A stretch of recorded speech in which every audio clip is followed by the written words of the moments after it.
My name is Eleanor Grant, and I am 71 years old. I never imagined that the heaviest blow of my life would come not from illness or loss, but from the lips of my only son on the day of his wedding. The church smelled of lilies, the air thick with perfume and anticipation. I had spent hours choosing a simple blue dress, one I thought would blend dignity with quiet pride. My hands trembled as I clutched the invitation I never received, but always believed was implied. I had raised Daniel alone. Every birthday cake, every scraped knee, every late-night homework assignment, those were mine. There was no part of his life where I hadn't been present. So, of course, I believed there would be a seat for me in the pews when he said his vows. At the entrance, a young usher held a clipboard. He smiled politely until he read down the list. His expression shifted, his eyes darting back up at me. "I'm sorry, ma'am," he whispered. "Your name isn't here." For a moment, I thought it was a mistake.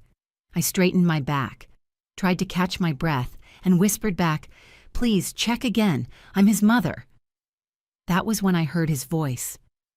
"Daniel. My Daniel."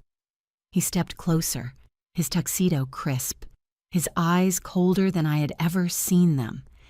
He didn't look like the boy who once clung to my skirts when he was afraid of thunderstorms. He looked like a stranger wearing my son's face. "Mom," he said flatly, "you weren't invited.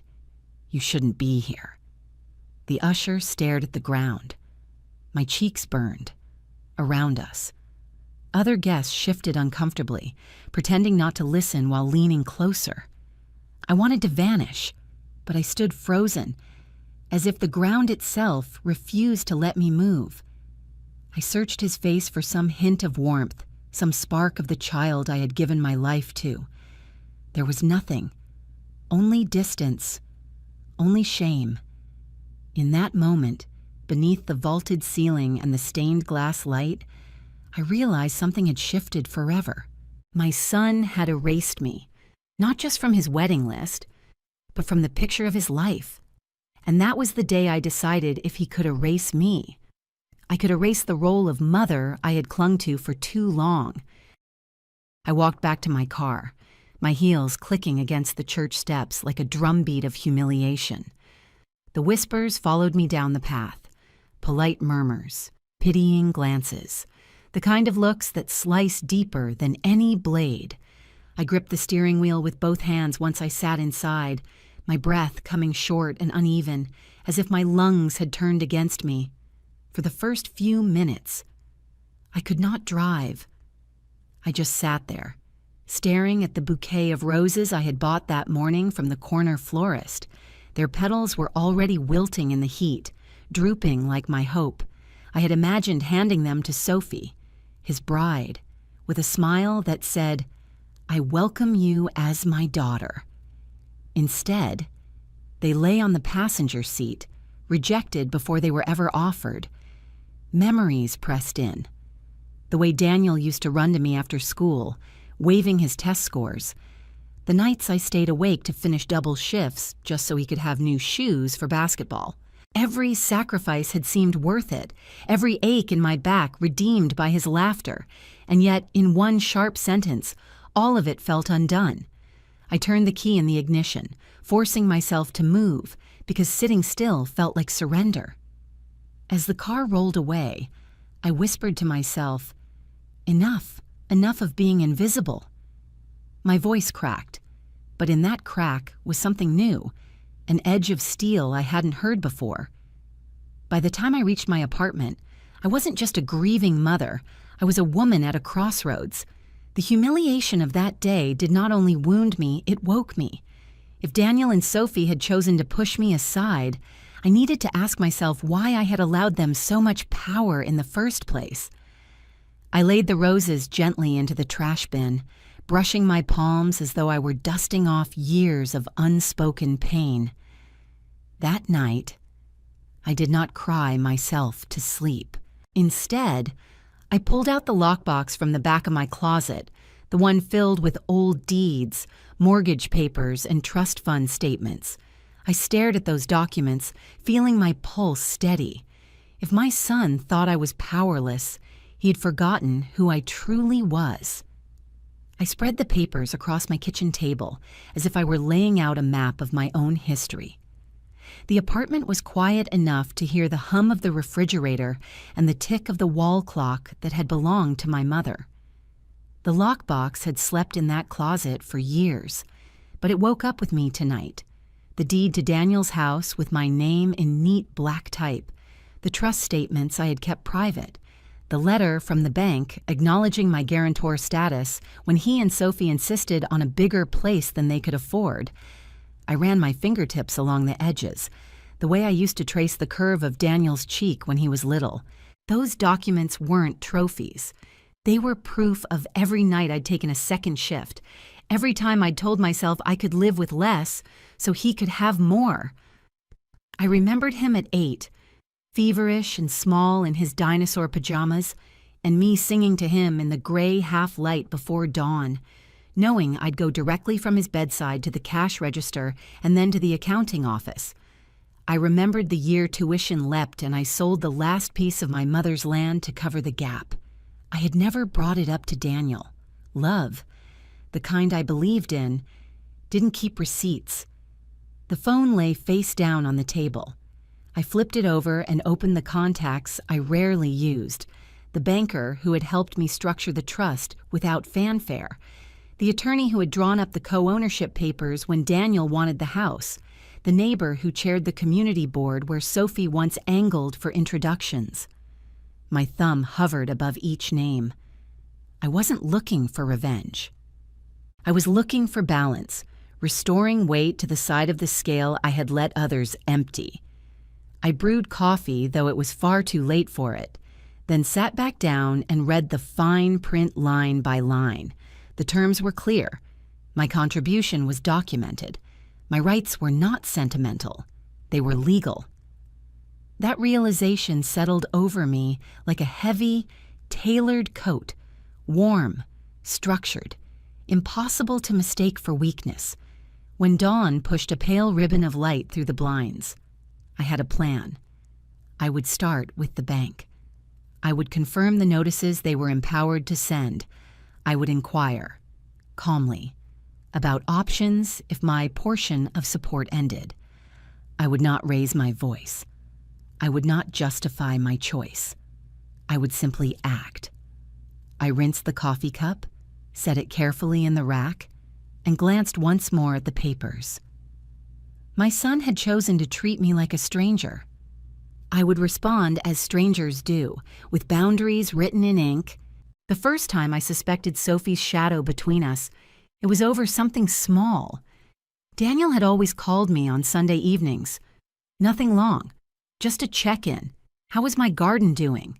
Had I tried that new diner in town? But once Sophie entered his life, those calls grew shorter. Then they shifted to text messages, then to nothing at all. When I asked gently if something was wrong, Daniel replied with words that sounded borrowed. "Mom, you worry too much. Sophie says I should set boundaries." Boundaries. I had given him the very roof over his head, and now I was being taught lessons in distance. I let it go at first, telling myself every young couple deserved their space, but the silence deepened, thickened, until I could feel Sophie's disapproval in every unanswered message. At Thanksgiving, the year before the wedding, she hosted at their house. I arrived with my pecan pie, the recipe Daniel loved since boyhood. Sophie met me at the door with a smile tight as ribbon on a box. "Oh, you didn't need to bring that," she said, taking the pie and setting it far from the other desserts.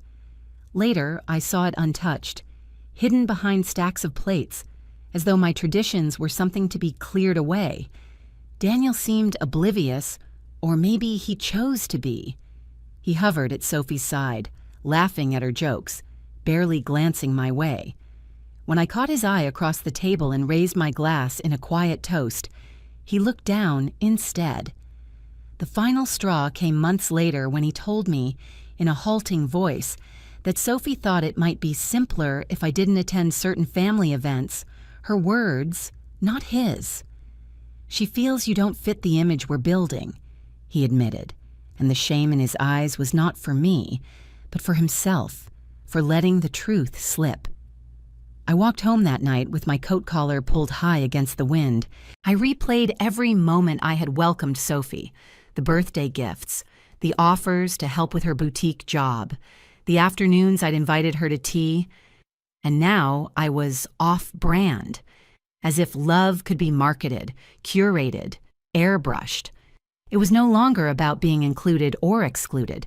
It was about dignity. I realized then that Sophie's grip was strong, but Daniel's willingness to let her tighten it was the deeper betrayal. And somewhere beneath the sting, a steady flame began to rise in me, quiet but unyielding. It was the first breath of resolve, the knowledge that I would no longer shrink to fit their picture. The night after the wedding rejection, I did not sleep. I paced the apartment, the echo of Daniel's voice replaying like a broken record. "You weren't invited." It wasn't the words alone that cut me open. It was the coldness, the way he delivered them without hesitation, as if I were nothing more than an uninvited guest in his life. I sat at my table again, spreading out the papers like armor. Mortgage statements, trust accounts, the contract from years ago when I had co-signed the loan for their house. My hands moved, slowly, carefully, as though each document were a piece of evidence in a trial I was finally willing to attend.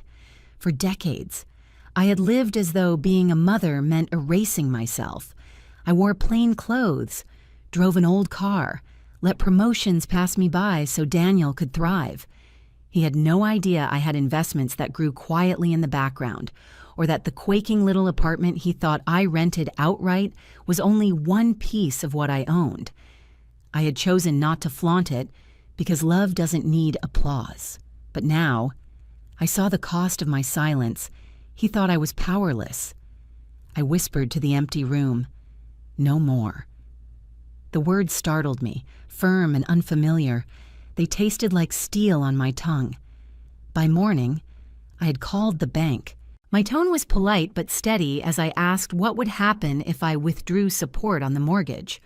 The answer was swift. A 30-day notice would be issued.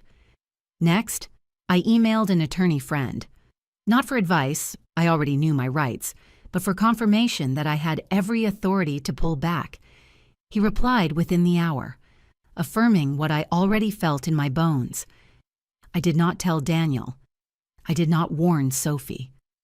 For years, I had cushioned every fall, softened every blow, made sure he never felt the full force of consequences. This time, I let the world deliver its own lessons. That evening, I stood at my window as the sun lowered itself over the city, turning the skyline a muted orange. I folded my arms and felt, for the first time in decades, not like a mother on call, but like a woman reclaiming her ground. I was done begging for a place in a life I had built. If my son had erased me, then I would erase the crutch he had leaned on for too long. 2 weeks after I made the calls, the first ripples began to show. Daniel phoned me late one evening, his voice sharp with irritation rather than worry. "Mom, the bank sent us a notice. Did you forget to make your part of the payment?" His tone carried the assumption that I was careless, that I had failed in some duty I'd never even promised. I held the phone close and spoke evenly. "No, Daniel. I didn't forget. I chose to stop." There was silence on the line, then a burst of disbelief. "You can't just... Mom, this is our home.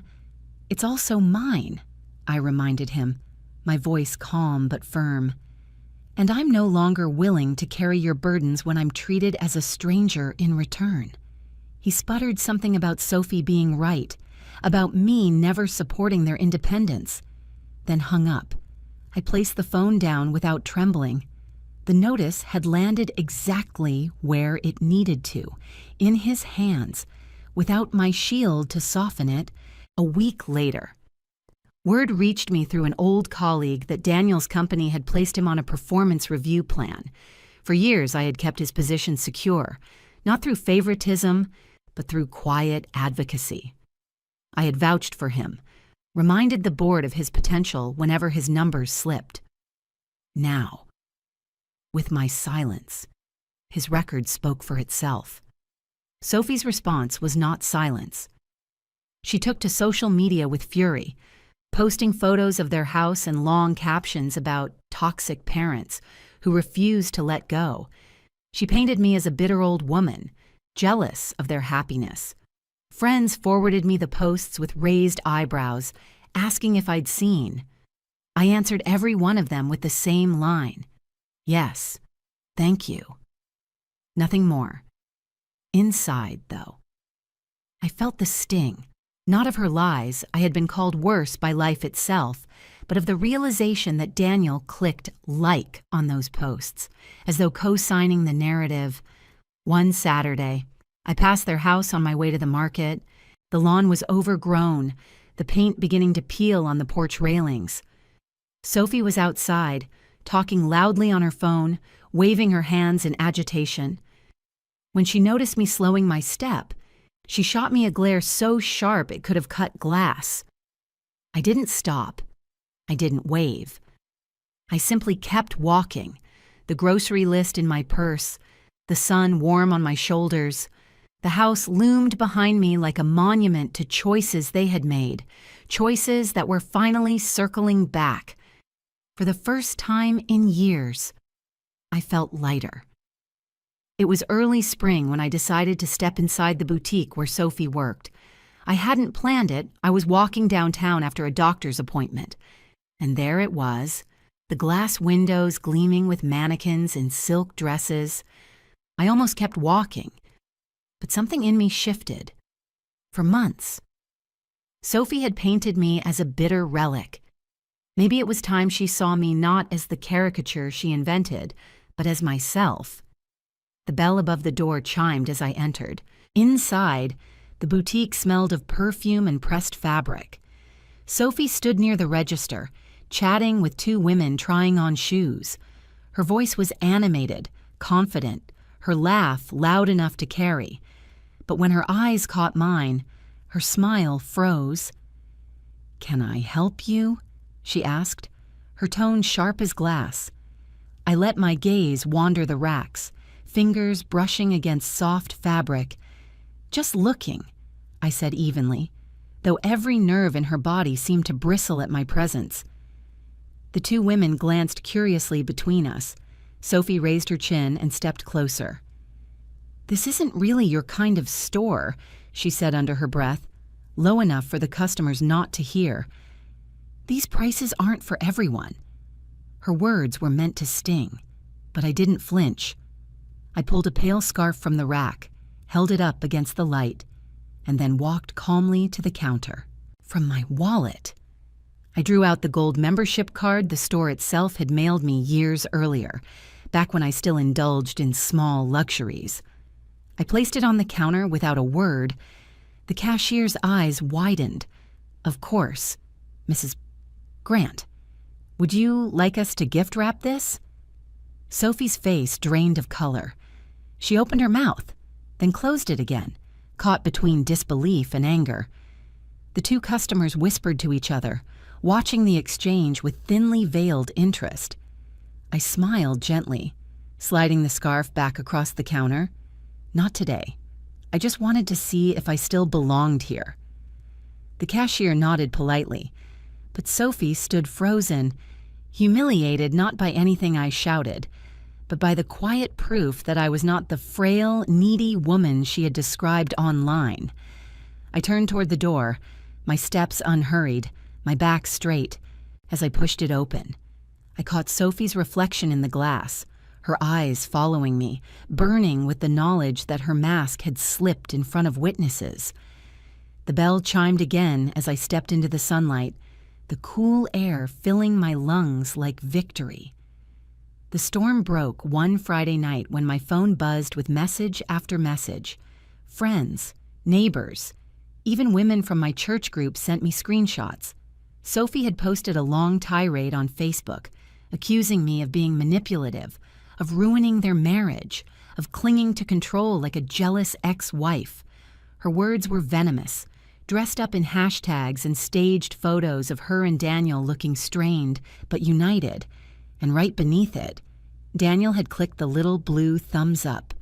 For years, I had stayed silent, believing silence was dignity. But that night, I realized silence had only given her story the stage. I sat down at my kitchen table, opened my laptop, and pressed the button that said, "Go live." My reflection filled the screen, an old woman with tired eyes, but eyes that still burned. "Good evening," I began, my voice steady.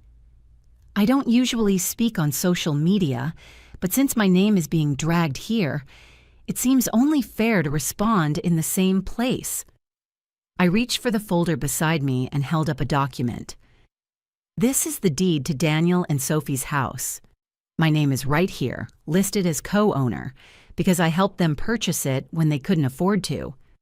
This," I said, flipping to another page, "is the trust I created for Daniel's education, money I earned from double shifts while raising him alone, and this," I pressed play on my phone, and a recording filled the quiet room. Sophie's voice, sharp and careless, rang out, "Your mother's just an ATM. Keep her happy until we don't need her anymore." I let the words hang in the air before continuing. "I don't share these things to embarrass anyone. I share them because lies grow when truth hides. I have nothing to prove except that I loved my son and supported him beyond measure, but I will not be erased or disrespected any longer." Within minutes, the viewer count climbed into the hundreds, then the thousands. Comments poured in. "We believe you, Eleanor, Team Eleanor. What a strong woman." By the time I ended the stream, my heart was racing, not from fear, but from release. I had spoken the truth, calmly and clearly, and the world had listened. The next morning, Sophie deleted her post. Daniel called but hung up before leaving a message. And by Monday, word spread that his company had let him go. The boutique where Sophie worked announced she was no longer with us. The tide had turned, not with rage, but with truth exposed under the light. When the storm quieted, I discovered a silence that finally felt like peace. Daniel and Sophie's carefully built image crumbled. The bank took their house, their cars disappeared, and the online life they had flaunted so boldly went dark. Then a letter came in Daniel's handwriting. Inside were words raw with regret. He admitted he had let Sophie's ambition and his own pride blind him. He told me he had begun therapy, that he wanted to understand why he had turned so cruelly against the woman who had raised him. At the end, he begged for a chance to see me. I folded the letter and set it aside. My heart ached, but I did not call. Forgiveness is not an obligation. It is a choice. Sometimes the kindest thing you can do is let another person sit with the truth. A month later, I moved west to Portland. My new apartment overlooked a park where children played, their laughter carrying into my windows like music. I joined a women's center, teaching young mothers how to guard their finances and protect their dignity. On weekends, I volunteered at a food pantry, giving warmth where it was welcome. At night, I wrote, I called my manuscript Retiring from Motherhood, not because I stopped loving my son, but because I stepped away from a role that had erased me. My story was not about loss. It was about reclaiming myself. Sometimes I imagine a woman my age opening that book, recognizing her own pain in my words, and finding strength to draw her own boundaries. That thought steadies me. I was not erased. I built a life of my own choosing, and in that life, at last, I found freedom. Thank you for watching. If you enjoy these family drama and revenge stories, please subscribe and join me for more every day.